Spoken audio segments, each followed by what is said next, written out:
Okay, hello students. It's me, your teacher, Miss Landry-Doran, and today we are going to be starting the next unit, Unit 2. This is such an exciting day. We are going to be talking about ratios, rates, and proportions, and this is arguably going to be the most applicable of the units, arguably, because this is one that we use all the time, maybe even without really noticing. So I definitely use this on a daily basis, and I think that you are going to start to notice that you do too.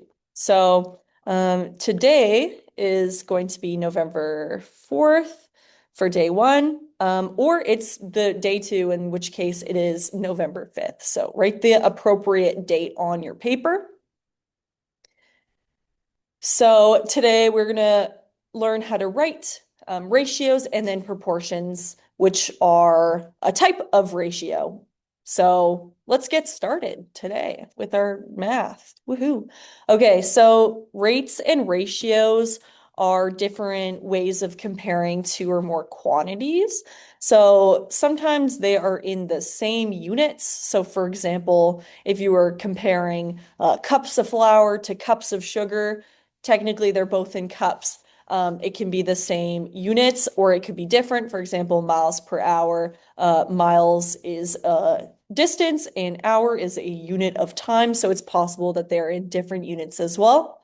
Rates are a type of ratio. So we're going to be seeing both today, but when I talk about ratio, it includes rates. And then when I talk about rates, it is a type of ratio. So make sure you are aware of that. So this is something that we use every day. For example, in recipes, like I said, maybe the recipe calls for a certain amount of cups of flour to a certain amount of cups of sugar. Maybe you're cooking rice in the rice cooker and you need a 2-to-1 ratio of water to rice.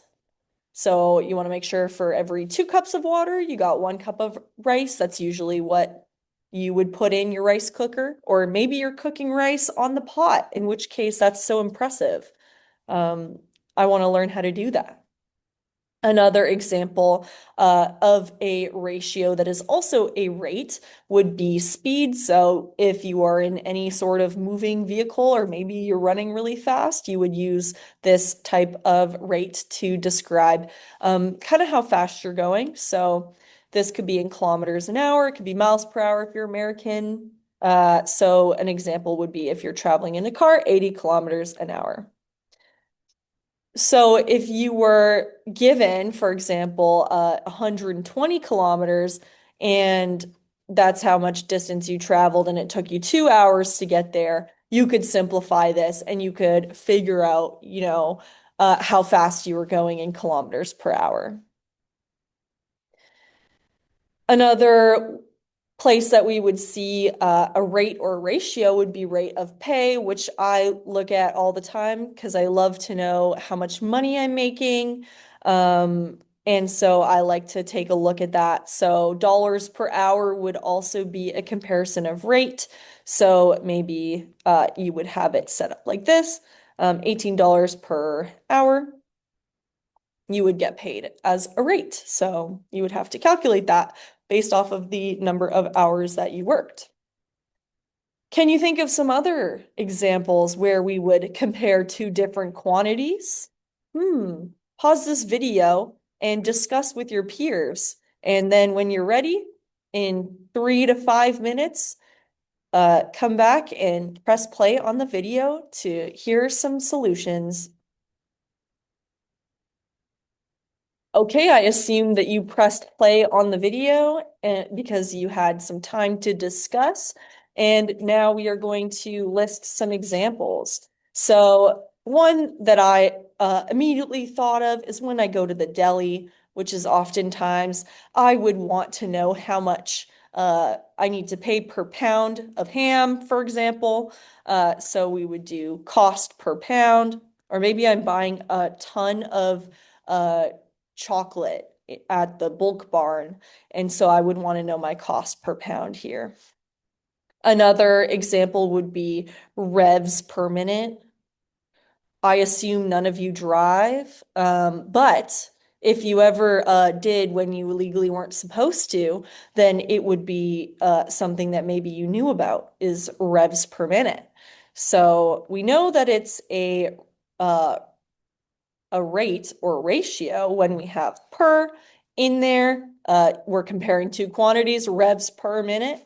That would be comparing two quantities. So there we are. Another one would be damage per second. So that's if you've ever seen that before, DPS. Also, if you are at the grocery store, you're looking at the nutritional facts on food. You would have to legally have calories per serving and also like percent of your daily intake that you would want per serving on the back little nutritional facts of your label from the grocery store. Another thing that we would use this for is unit conversions. Another example would be unit conversion. So if you're trying to convert like kilometers into miles or maybe seconds into hours, this would help you a lot here. I use this like literally all the time. This is very helpful for me in my everyday life. Another example would be interest rate. So anything that's called rate, we know it's a rate, we know it's a ratio. Heart rate is another one. That's in beats per minute. Again, we've got that per in there. And then when you are drawing, you want to keep proportions and ratios into consideration. You want to take that into consideration. If I'm drawing, I don't want my guy's head to be like way bigger than his body. That's not how uh, bodies look like. So that would be something you would use a ratio or a proportion for. So ratio, proportion in art. Little tiny tree and a massive stick man. That would be an example of poor proportions. All right, so why don't we take another couple minutes and see if we can solve this one. So take another 3 to 5-ish minutes. Maybe you can figure this one out. Maybe 3 minutes is good. Okay, and we're back. So we are going to first, when we're reading a word problem, of course, we want to highlight all our numbers and all of our keywords and all of our important info. So we have 36 cookies in total. We've got two people here, Harry and Sally, and we want to share them based off of how much each person contributed to the payment of said cookies. So Harry paid 3 times as much as Sally. We've got the as much as our keyword here. How many cookies did he keep? That's what they want to know at the end. And I'm going to set this up as a ratio because I know that Sally paid 3 times as much as Sally. So Sally paid for like 3 parts of it, and then, sorry, Harry paid for 3 parts of it, and then Sally paid for one. So our ratio is the amount that Harry paid to the amount that Sally paid. So if Harry paid for 3 parts of it and Sally paid for 1 part of it, then you have 4 parts in total. That's the amount that you're going to divide the cookies up into so that you make sure that everybody has an equal amount with respect to how much they paid. So 3 plus 1 is going to be 4. So that is the whole. So this is going to be a part of the whole. It's not all of the cookies, it's a part of the cookies. And then Harry gets also a part of the cookies. Together, Harry's part and Sally's part are going to be the whole, which is all of the cookies that we have. So we know that 4 is the whole, so we're going to have to divide the amount of cookies that we have into 3 parts so that we can divide the parts respectively. So we are going to take 36 and divide that by 4. That's going to give us 9 cookies per part. And so Sally gets 1 part, so Sally gets 9 cookies. And then Harry gets three parts, so he gets 3 times 9, which is 27. So Harry will get 27 cookies, Sally will get 9. If you add those two numbers together, that gives you 36, so you know that all your cookies are accounted for. Next page, we kind of described a little bit about what a ratio is, but let's have a verbal written down explanation. And I like to use green for when I'm highlighting any vocab words. So I'm going to highlight this in green so I know when I am looking back and I forget what a ratio is, I look at the green and I go, oh, that's where my definition for ratio is. So a ratio is, we're going to write this down, a comparison of two or more quantities in a certain order.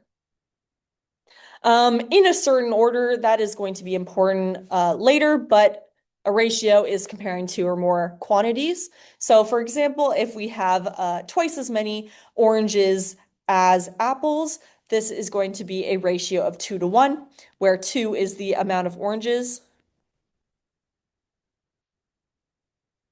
and then 1 is going to be the amount of apples. So each number in the ratio, this is what, like literally what a ratio would look like in math. So that's what it would look like if you look at that, you're like, yep, that's a ratio. And then each number in the ratio is going to be called a term. So I'm going to highlight that also in green because that is important. So 2 is a term, and 1 is a term as well. Whole thing together is the ratio. So the order in a ratio is important because if you say it in the wrong way, you are going to get mixed up. So if you say you need 2 cups of flour to 1 cup of sugar, if you mix that up and you have half as much flour as you need and twice as much sugar as you need, your cookies are not going to taste the way that you intended. So it is important what order you put it in. So if you were to say the ratio of orange to apples, you would put it as 2 to 1.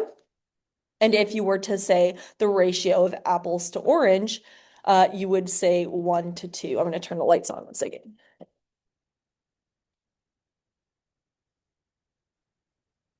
Okay, I'm back. So we have 3 different ways that we can write a ratio, and you've probably seen a lot of these before, so we can compare them verbally using words. So we would use the word to compare. So apples to oranges would be how we verbally say the ratio of apples to oranges. You can also set it up as a ratio when it looks like a ratio, so that's using a colon. So we would go, the ratio of apples to oranges is 1 to 2. And then also we've seen this before in our fractions unit, we can set it up as a fraction as well. So that would be like having 1 over 2. And this is why we did the fractions unit before this unit, because we are going to have fractions in this unit. If you thought you were done with fractions, well, you're not going to be done with fractions for a very long time. So hopefully you're still good and you haven't forgotten everything since last class. Amazing. So let's start with our first example here. So we've got pies to cupcakes. So it tells us verbally what the ratio is, what we're going to be comparing. So if we are going to be counting the amount of pies first, because pies is first in the sentence, so we're going to put that there. We've got 1, 2, 3, 4, 5, 6, 7. So that's 7 pies. And we're going to compare that to the amount of cupcakes, which we're counting 1, 2, 3 cupcakes. So there's 7 pies to 3 cupcakes. Set it up as a ratio. That's going to be pies to cupcakes here. So 7 to 3. As a fraction, you're going to put 7 over 3. That's how we put it in a ratio. If you have it in a ratio, you do not have to convert it to a mixed number. You keep it like this when you have a fraction that's expressing a ratio. So ratios can be part to part or part to whole. So keep that in mind. So a part to part ratio would be comparing, for example, the amount of cupcakes to the amount of pies. That like part of them are cupcakes and part of them are pies. Together you have all of the desserts. So part to part would be comparing cupcakes to pies. And then part to whole would be saying, okay, I've got three cupcakes compared to my 10 total desserts. So that would be what a part to whole ratio is. For example, as another visual representation of the difference between part to part and part to whole, we've got this lovely filled in rectangle here. And if you remember the fractions unit, we are very familiar with shaded in rectangles. So this one, we've got one shaded in rectangle, and we've got four non-shaded in rectangles. So when we ask what's the ratio of the shaded region to the unshaded region, the first is the shaded region because it comes first in the sentence. We're doing 1, 2, 4 as our ratio. So we are comparing the part that is shaded to the part that is unshaded. So this is a part to part ratio. Move this a little bit over. Part to part. And then if you are going to be comparing the ratio of the shaded region to the whole shape, you are going to have the fraction that it, not like the fraction, the amount of shaded rectangles in the big rectangle, I should say, would be 1 to the total amount, and the total amount is 5 rectangles, 1, 2, 3, 4, 5. So 1 to 5 would be part to whole. So shaded part, non-shaded part come together. That's the whole. Next page. Okay. So we talked about equivalent fractions in the last unit. So equivalent ratios are kind of the same thing, especially since you can show a ratio as a fraction in a fraction format. So we're going to be doing pretty much the same thing as we were doing when we were doing equivalent fractions in the last unit. So they are going to be equivalent if they represent the same relative proportions between the two quantities. So you're going to draw them out. It's going to look like the same thing. So all of these rectangles below represent the same actual amount of shaded part compared to unshaded parts, and they're all the same size. The ratios should be equivalent. We are going to prove that to you. As such, all we did was cut it up into more sections. So if you were to simplify, you should be able to simplify into 1 to 2 all of these numbers. So let's prove that this is in fact the case. So you've got 2 to 4. You have to do the same thing on both sides. If you do not, it will not be considered equivalent. You have to do the same thing on both sides. So 2 and 4 have a shared common factor of 2. So we can divide both sides by 2. Let's just do that. Divide by 2 on this side, divide by 2 on this side, and that gives you a ratio of 1 to 2. Oh, look, that's literally the same that I have right here. This is, in fact, an equivalent ratio. You can also multiply it to get back to the same number as you had before. So again, with equivalent fractions and equivalent ratios, you can divide or multiply to get an equivalent fraction or ratio. For this one, we are going to be divided by 3. 3 and 6 have a shared common factor of 3, so divide by 3. Yeah. Divide by 3. And that is going to give you 1 to 2, same ratio as the first one. Excellent. If you times by 3 again, puts it back where it was before we simplified it. So this one, 4 and 8 share a common factor of 4. Divide by 8, divide by 8. And that's going to give us literally the same thing as before, the ratio of 1 to 2. So equivalent ratios are found by either multiplying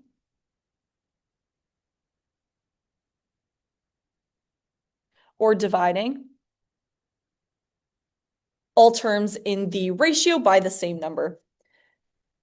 So if you are ever given a ratio, you can simplify it if the question asks you to do so. You can find an equivalent fraction if the question asks you to do so.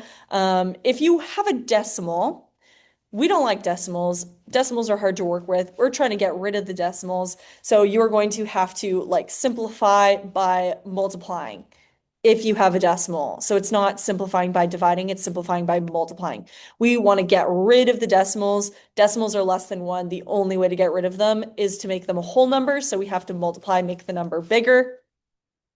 I'll show you what that looks like. So in order to simplify, nice and easy 2 steps. Consult these 2 steps if you're ever unsure of the processes. So first step, we're going to move the decimal point by the same number of places for all terms. Again, we do the same thing on both sides. If you do not do that, you will not have an equivalent ratio, and you're going to have a hard time finding the solution to the problem. You do this until you have whole numbers on both sides. When you're done that, you can simplify the ratio to the lowest form. It's a lot easier to do after you get rid of the decimals. So this is 2.2 to 5.4. So we want to get rid of these decimals. This only has 1 decimal point, so we only need to move the decimal place left, right by 1. So we are just going to multiply by 10 on both sides. And then that should give us, move the decimal place over, that should give us 22 to 54. Move that down there. Okay, beautiful. When you have this, you can simplify to lower terms. So these are both divisible by 2. I know they're both divisible by 2 because they're both paired numbers. So when in doubt, see if you can divide by 2. So divide by 2 on both sides. You have to do it on both sides again. And this gives us 11 to 27. And you cannot simplify any further because 11 is a prime number. So this is what you are left with, and this is going to be how to simplify a ratio with decimals. Let's try it again for this one. So this one, we are going to have to move to the right by 2 decimal places, which means we're going to have to multiply it by 100. And even though this one, we would only have to move by 1 decimal place, because we're multiplying by 100 here, we also have to do it on this side. So that's what we're going to do. Times by 100, times by 100 on both sides. This one moves the decimal place right 2 times, so that gives me 5.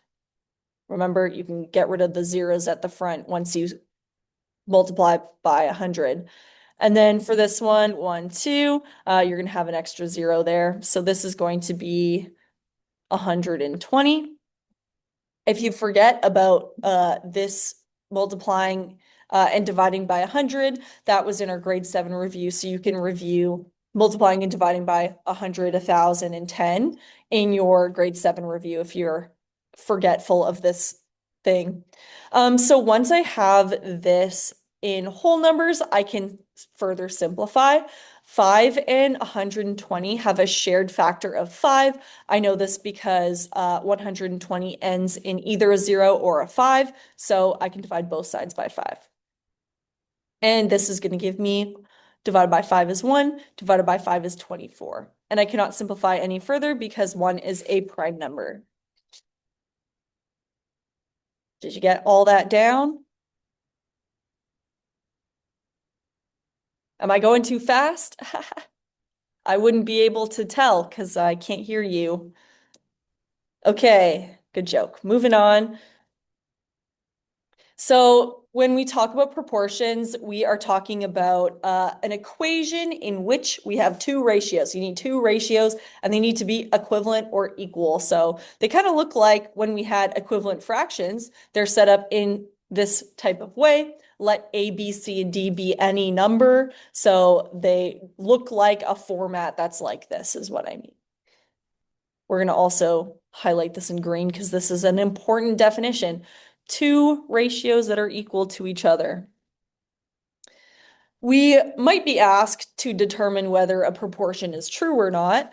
And if we are able to do that, we can do that one of two ways. So we can set it up as an equivalent fractions method like we did in the last unit. So if I have this fraction, and they're saying it's equal to this fraction, then in fact, whatever I multiply the bottom numerator, oh my gosh, bottom denominator by, will be the same number that I multiply the denominator by to get 8. So whatever you multiply 2 by to get 8 should be the same number that you multiply 3 by to get 12.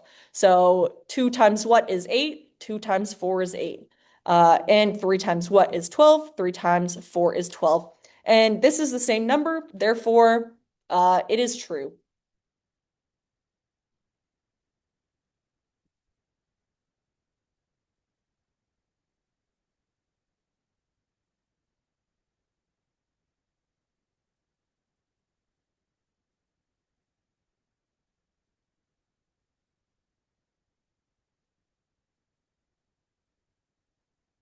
Okay.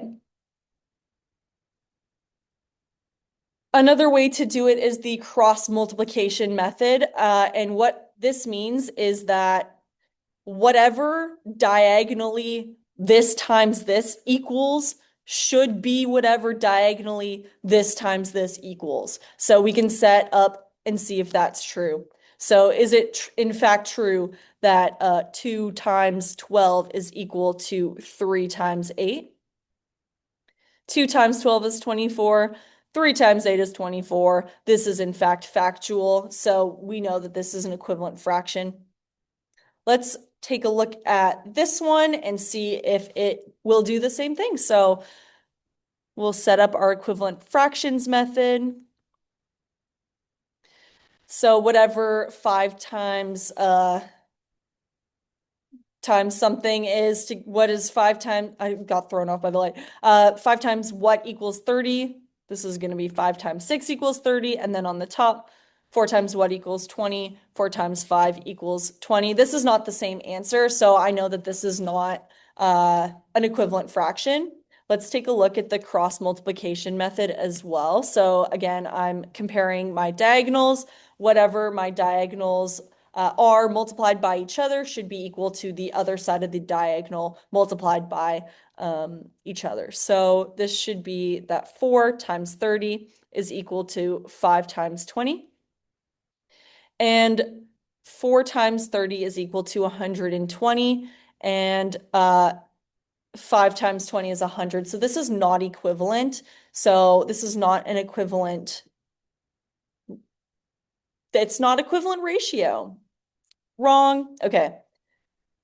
You can also solve if they give you a proportion and they give you a number that is missing. This is called cross multiplication, and we do this oftentimes in math. So we want to solve for x. The rule for this one is you multiply the pair,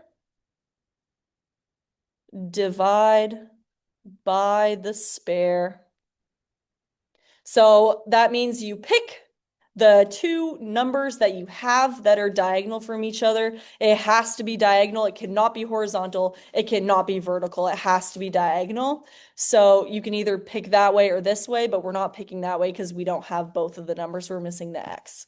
So we multiply the 7 by the 45, and then we divide by the spare. The spare is just whatever number that we have left that's not x, so that's the 9. So we're going to do 7 times 45. And then whatever that answer is, we're dividing it by 9. So this is going to give us, I did the wrong method. Anyways, okay, regardless, this is the cross multiplication method. This is going to be equal to 35. Uh, okay, whatever. This is multiplication. Okay, this is the fractions method. So the fractions method would be you have it set up like this. And then whatever you multiply this by, you're also multiplying up here. So kind of same as we did before. So 9 times what is 45? We've got 9 times 5 is 45. So we're just going to multiply up top in the numerator by the same number. And then that's going to give us our missing number, which is also 35. So same answer that you get both of the ways. And then it just depends on what is easier for you, what you want to use. I might ask you to do both, so make sure you know both. So let's do some examples with cross multiplication. So for example, we have this one. We are going to multiply by the pair and divide by the spare. So we're multiplying the pair, which is 2 times 12, and dividing by the spare, which is 5. And that is going to give us what x is. In this case, x gives us a decimal, which is 4.8. Sometimes you do get decimals, don't panic. That's just the answer. Let's try this one. So this will be easier if we set it up in a fraction format. And whenever we set it up in a fraction format, we do have to make sure that we keep the fractions in the same direction. So we're not like switching them all around. If the 20 comes first, we're going to put it on the top. And then if the 40 comes first, we're going to put it on the top. We're not switching the directions of anything. We have to keep it equivalent. The ratio has to be equivalent, so we are going to set it up as such. And then we are going to multiply by the pair and divide by the spare.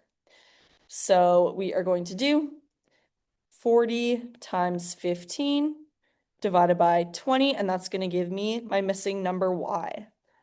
So y is going to be equal to, I'll pull up my calculator, see if you can find it on your calculator while I work. That's going to give me 30. Beautiful, gorgeous, fantastic, awesome, amazing. So this is all for the lesson for today. You've got some questions in your book with the answers at the back of the question. So please complete all of the practice for lesson 1 up to the page where it says lesson 2, which is, I believe, page 78 and 79. And I'll be back next class. This was great. Hope you guys have a great day. Goodbye and see you later.